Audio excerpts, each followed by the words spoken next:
Good afternoon. How's everybody doing today?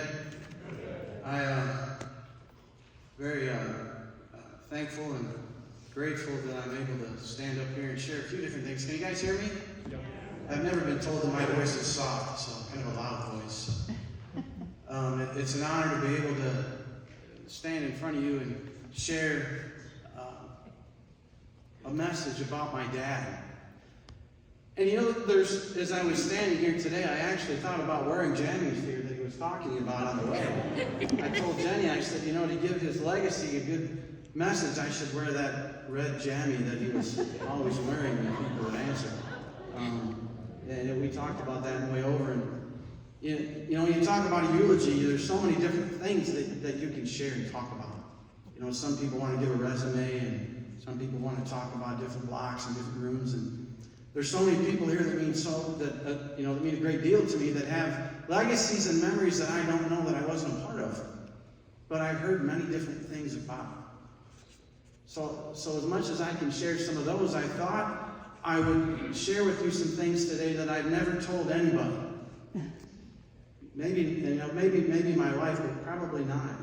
About me and my dad, different events and things that me and him had conversations with, or things I watched over the years of what my dad was. And when I think of my dad, when he had passed away, a partner of mine had said, well, your dad, he left a good legacy to me. And he taught you how to have great relationships. And when I thought about that, I thought, you know what?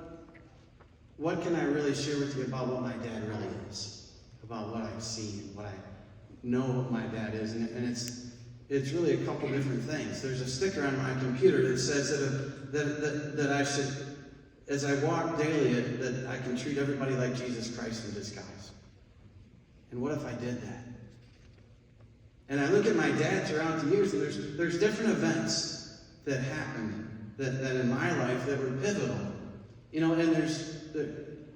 when I was growing up, he taught me about relationships and friendships and how things were very important in bonding and trusting and believing.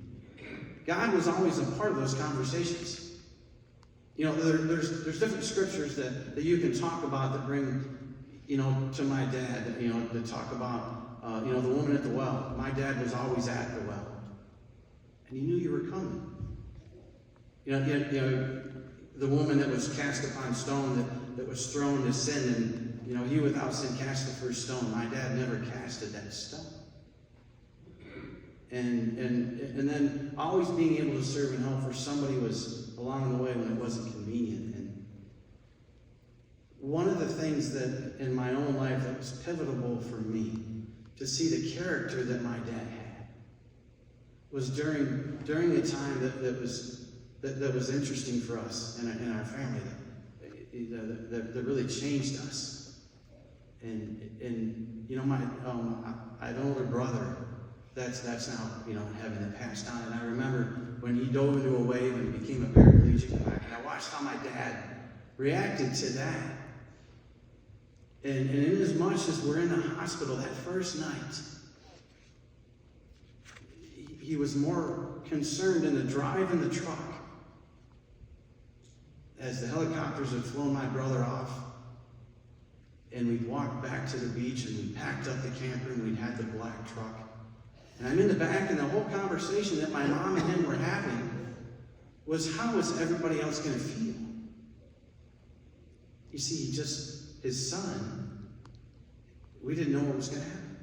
But his first concern was, how is everybody else going to feel? What can I do to help comfort everybody else in this time? Because we knew it was something serious.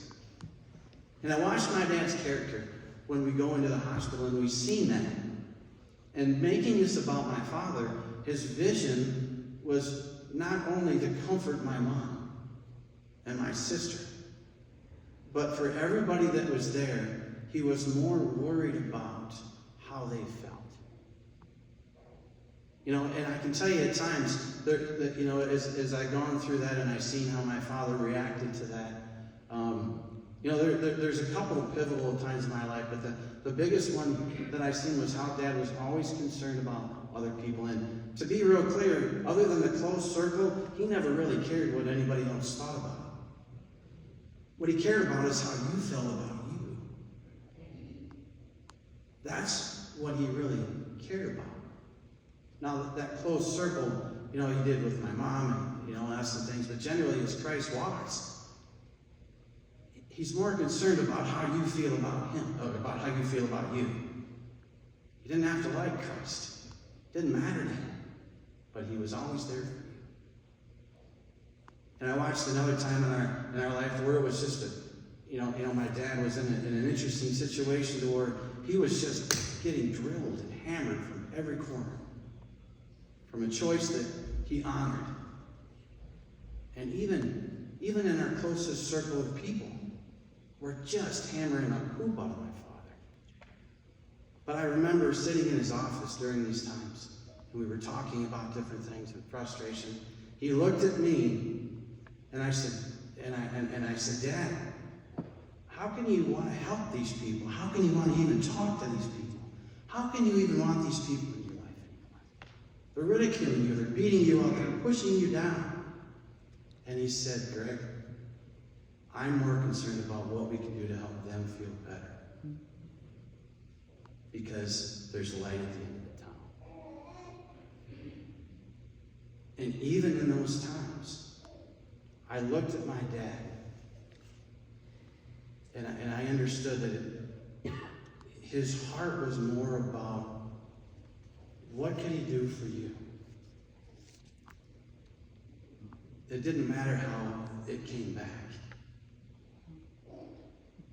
And that legacy that I see my dad, when my partner called me and he learned of about my father's death, he'd said, so your father left a good legacy, didn't he? Look, imagine the legacy that he left, based on his example, not only for his family. You see, the Bible tells us to leave a legacy not just for your spouse or for your kids, but for your grandkids as well. Both spiritually, emotionally, physically. My dad walked that walk, and he left that legacy. And it's, there's so many different things. He talked a lot about my Uncle Vic and Butch. And he used that example of how to build relationships and how arguments and fighting. And I watched my dad battle. My goodness, my dad could fight. But even after the argument, and even in the argument, he was more concerned, oddly enough, about how you were feeling afterwards. It didn't matter. He wanted to make sure that you were okay. And I look at that sticker, what if my dad led that example, that he walked around, that if everyone was Jesus Christ in disguise, how would you treat them? You see, every day that I look at my father, still today I see what his character was and is still today. And I look at the woman at the well. My dad was always at the well. The woman didn't know Christ was going to be at the well. And at times we'd show up for my dad, and he knew we were coming. We didn't know he was going to be there. And there's many examples that I know of people that have told me. I put a posting on Facebook last night at 9 o'clock at night. It was probably the wrong time because I was up most night answering messages. But the people giving stories about coming to my father, and he knew that they were going to be there. He just had a thought that, I know this person is struggling, so I'm going to wait. And they came. So, with my father, the legacy, and the eulogy, whatever that's supposed to be, for me, it's what I've seen in my own father. There's a lot of different events, but I learned so much about my dad through the way he took care of my mother. You see, we miss so much by just not watching. And what I learned was from just watching my father, how he treated my mom, how he treated my relatives, how we treated complete strangers. We were driving home from University of Michigan one time. I think it was there to St. Joe from seeing my brother, and we had a black truck with a cap that I later told my dad was going to give me, actually. But we were driving home late one night, and it was dark, and I was driving, we were tired, and somebody swerved over and literally almost hit our truck head on. My dad grabbed the wheel, and we pulled over, and his car rolled, and we drove back, and Dad went in and said, wait, and it was a drunk driver. And he was worried about it. Rather than just calling 911 or whatever, Dad actually got him. Didn't want to wait. He didn't want to wait around. So we put this strange guy all bleeding and busted up in the back of our truck and drove him to the hospital and dropped him off and left. And then the next morning we seen it on the news that some guy had been dropped off in an emergency room from a crash truck, and they didn't go drop him off. Literally, we seen that the next morning. But situations like that, to where he just trusted that he knew how to make the judgment to this strange man that could have been violent to throw him in our truck and take him to the hospital. The character that I watched my dad walk daily. You know, I remember a conversation one time over at David and Greg's at Santo.